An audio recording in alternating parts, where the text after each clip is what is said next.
सबसे पहले नजर डालते हैं अब तक की बुलेटिन।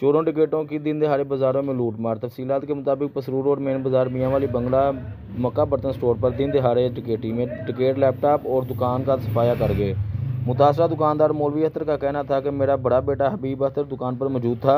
दो चोर चोरी की नीयत से दुकान में दाखिल हुए। इसे इतना मारा मेरा बड़ा बेटा खाने गिर गया और मेरा छोटा बेटा दुकान में मौजूद था। डाकू ने मेरे बेटे को पानी लेने भेज दिया और मेरे बेटे के वापस आने पर लैपटॉप और दुकान का कीमती सामान चोरी करके ले गए।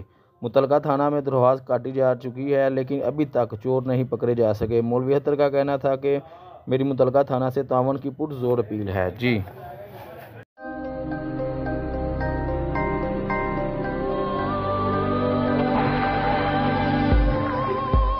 യഥാർത്ഥ ഫ്രൂട്ട്സും 100% നാച്ചുറൽ ഫ്ലേവറുകളും ചേർത്ത് ഓട്ടോമേറ്റഡ് അൾട്രാ മോഡേൺ ഫാക്ടറികളിൽ കൈതൊടാതെ നിർമ്മിച്ച ലാസ ഐസ്ക്രീം.